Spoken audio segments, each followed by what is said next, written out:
Bagus sekali bapak-bapak dan ibu-ibu, kawan-kawan akhwan dan ikhwan yang membawa anak-anak peserta kita ini minimal menyaksikan bahwa kita itu sholat. Itu adalah salah satu pola metode pewarisan Quran terhadap anak-anak kita.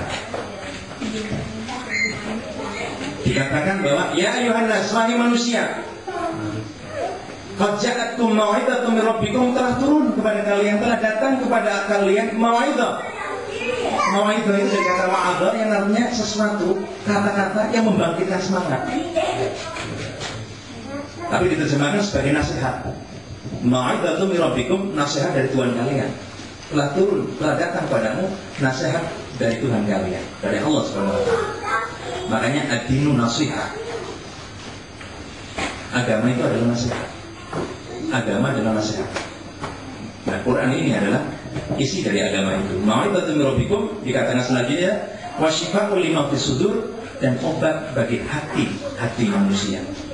Jadi kalau kita lagi sakit hati, bacalah Al-Quran itu akan membawa kita pada kedamaian.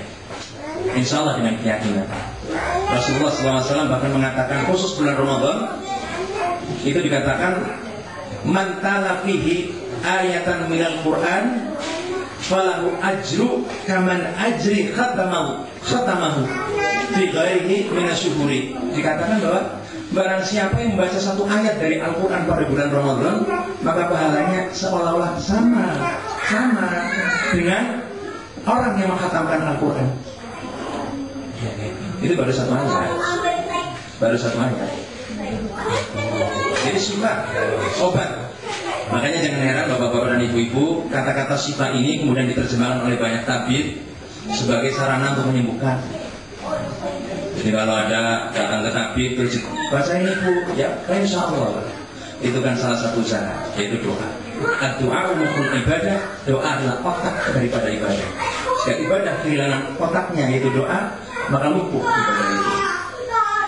Makanya ada kan ditulis baca aja doa ini, baca doa ini. Ini adalah syifa. Itu bisa dilihat dari kitabnya, kitab Asyifa karangan dari yang Al-Hikam itu siapa? Imam Ibnu Athaillah.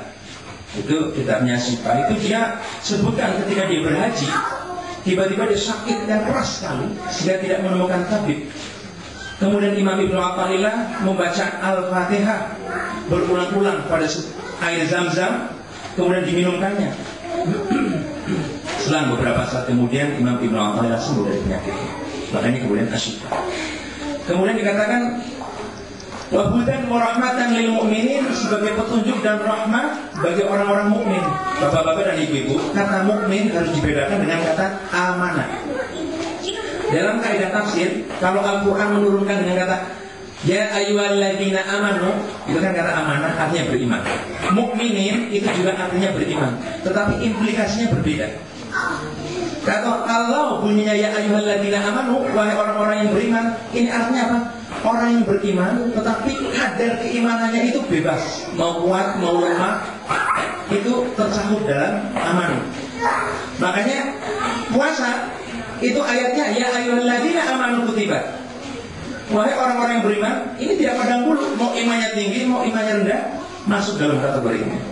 Tetapi kalau surah menyebutnya al-mu'minun isim fa'il, ya, itu berarti orang-orang yang imannya tinggi, komitmen keimanan itu tinggi, maka dengan istilah mukmin isim fa'il, aktivitasnya itu mukmin. Makanya dalam surah Al-Mu'min qad aflahal mu'minun alladzina hum fi shalatihim khashi'un, dan seterusnya. Bahwa beruntung orang-orang beriman.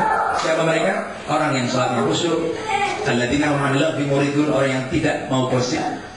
Kalau masih mau gosip, berarti gimana-nya dipertanyakan. Gosip memang enak sih. Itu diantaranya. Jadi kenapa ada nama-nama lain, nama-nama, tapi yang terpenting bagi kita adalah Al-Quran adalah satu landasan hidup, filosofi hidup, isi hidup itu sendiri.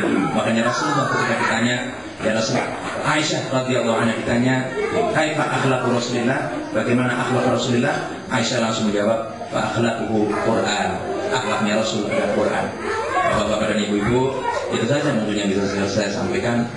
15 menit, mudah-mudahan bisa manfaat buat saya. Mohon maaf ada kata menyinggung. Ada pengumuman ya Pak Dede? Ada pengumuman dari NCT? Iya, ada pengumuman. Silakan. Tapi sebelumnya mohon maaf.